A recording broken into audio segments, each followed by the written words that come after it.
Assalamualaikum warahmatullahi wabarakatuh. We are from Group 1. We'll present our summary for hypertension. And the first will explain by me, Lailan Febriani. The second will explain by Zulaika Zamri. The third explained by Erlangga Prabowo. And the last is Yola Andari. And I will explain about antihypertensive drug for hypertensive patient and other condition. The first is hypertensive patient with type 2 diabetes mellitus. The first line therapy usually used includes ACE inhibitors such as captopril and lisinopril, and there are also ARBS such as valsartan and losartan. ARBS usually used if ACE inhibitor not tolerated to the patient. And this class chosen because it protects the kidney or provide nephroprotection, and it can also reduce the progression of diabetic nephropathy and lowers albuminuria. And there are also alternative medication include calcium channel blockers such as amlodipine, diuretic like such as hydrochlorothiazide, and it should be used cautiously if hyperglycemia is at risk. And beta blockers should only be used if compelling indication exists such as post-MI or myocardial infarction. Next, I will explain about hypertensive patient with chronic kidney disease. The first line therapy is same with patient with diabetes mellitus. The first line is ACE inhibitors and ARBS. ARBS used if the ACE inhibitors if not tolerated. Okay, these two class of drug was chosen for therapy because it reduced proteinuria, slow CKD progression, and it prevent renal protective effects. And there are also alternative medication that can be used is like CCB or calcium channel blockers. It for better blood pressure control. And there are also loop diuretics such as furosemide for fluid overload, especially in patients with CKD stage 3 until 5. And patients with chronic kidney disease and hypertension must avoid potassium-sparing diuretics such as spironolactone if hyperkalemia risk is high. Next is hypertensive patient with asthma or COPD. Hypertensive patient with asthma or COPD must avoid non-selective beta blockers such as propranolol because it can trigger bronchoconstriction. And most preferred medication is cardio-selective beta blocker such as metoprolol and bisoprolol. Although these medications are still cautious but generally safe for patients with asthma and hypertension. And there are also S inhibitor, ARBS, and CCBS are very safe to patients with hypertensive and asthma or COPD. We can also use medication like thiazide diuretic or hydrochlorothiazide, and if use CCB can cause cough, the medications can switch to ARBS. And the last hypertensive patient with other condition is hypertensive breastfeeding mothers. The safe choice medication is labetalol for the first line postpartum hypertension. And there are also nifedipine, commonly used and safe.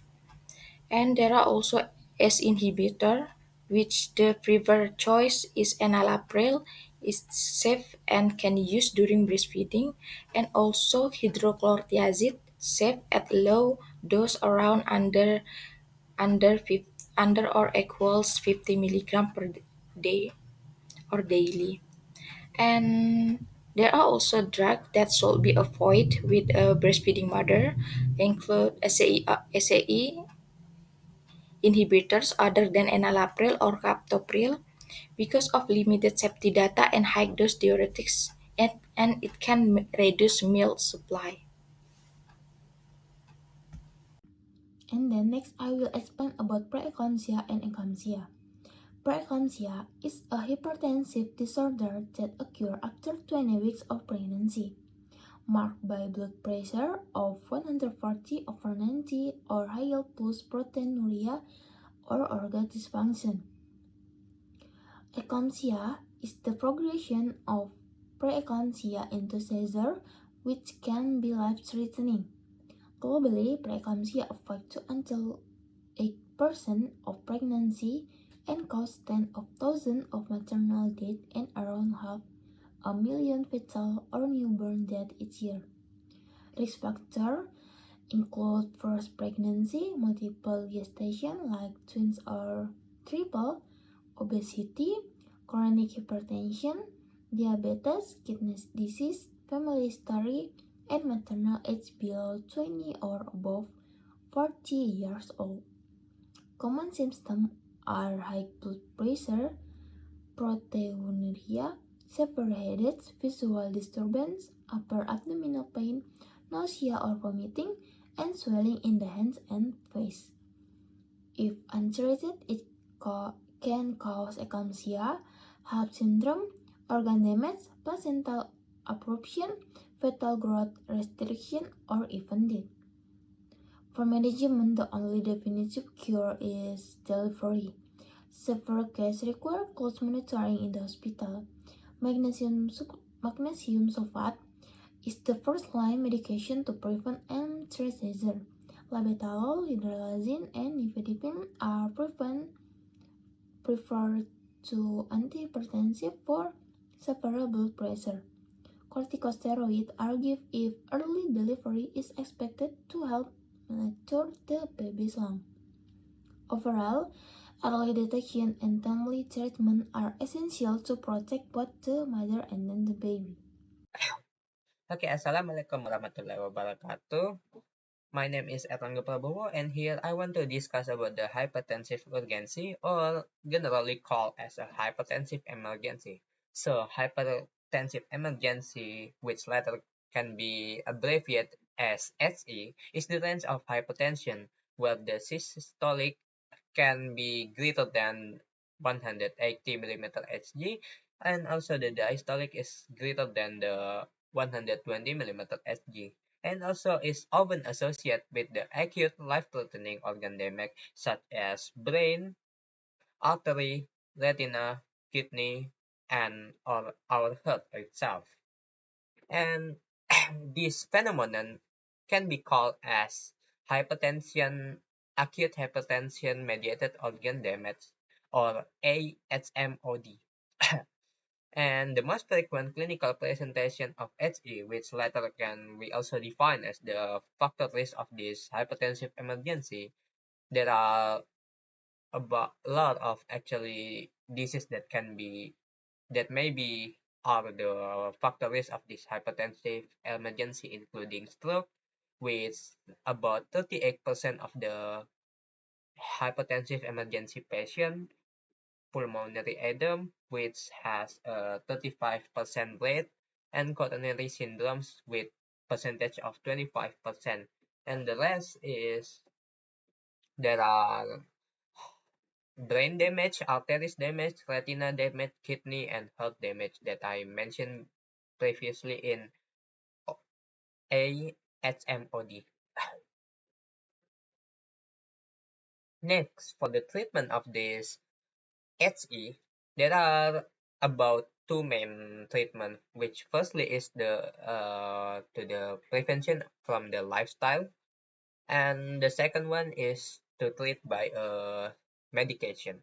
So to treat by a lifestyle, or maybe only like a prevention by a lifestyle, there are a lot of recommendation. First, which is firstly to restrict salt consumption, reduction of alcohol consumption, weight reduction, healthy balanced diet, including like high intake vegetable, fruit, fish, and unsaturated fatty acid. And the last recommendation is to do an exercise also. For the treatment of the hypertensive emergency by medication, there are a lot of medication including like nicardipine, labetalol, esmolol, and clofidipine. So this this type of drug including like beta blocker, calcium channel blocker, and also like nitric oxide. And in this treatment of hypertensive emergency, we won't use any diuretic medication because the effect of the diuretic is very unpredictable and most patients do not present hypervolemia. So this is the medication that I mentioned previously that are esmolol, labetalol, which are categorized as a beta blocker, esmolol as a selective beta 1 receptor, while labetalol is a non-selective beta blocker.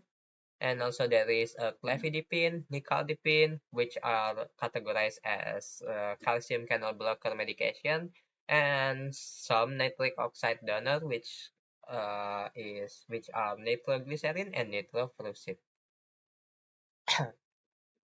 Okay, so here the hypertensive emergency specifically into the acute hypertension mediated organ damage. So we can categorize it based on the organs that already damaged by the hypertensive emergency. There are about 4 organs here, which are heart, kidney, brain, and also ovary for a woman.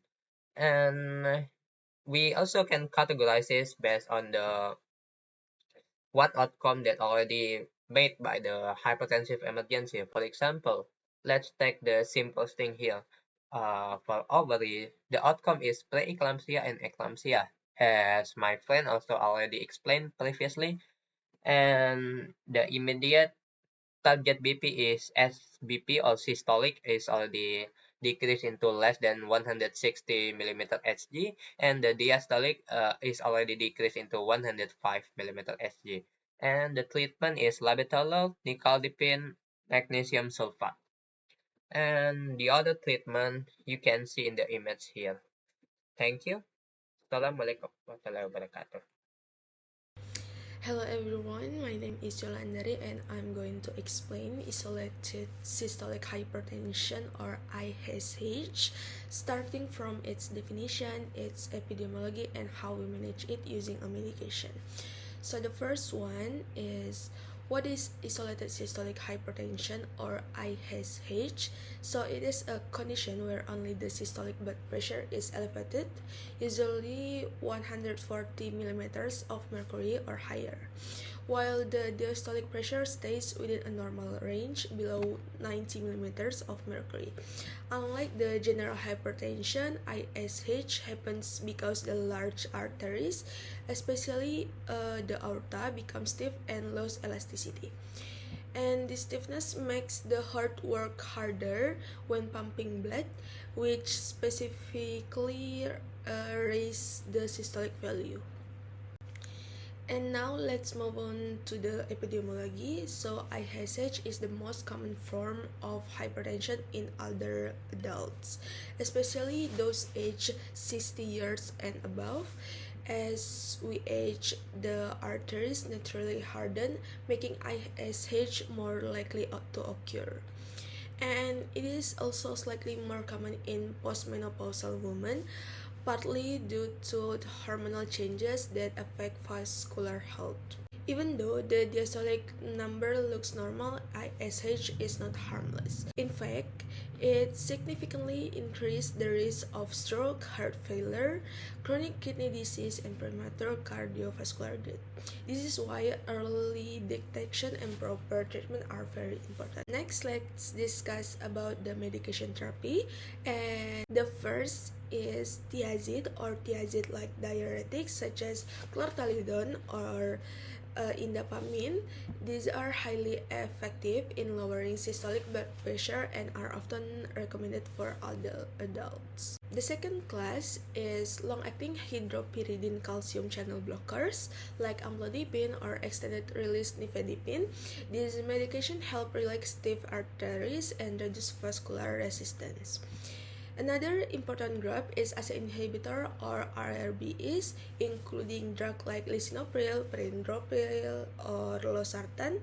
These are especially beneficial if the patient also has diabetes, chronic kidney disease, or left ventricular dysfunction. When treating older adults, there is one important principle: start slow and go slow. Their blood vessels are more sensitive to sudden changes. We also have to avoid lowering the diastolic pressure too much, generally not below 60 millimeters of mercury, because that can reduce blood flow to the heart. Okay, thank you for watching. That's all from our group. Wassalamualaikum warahmatullahi wabarakatuh.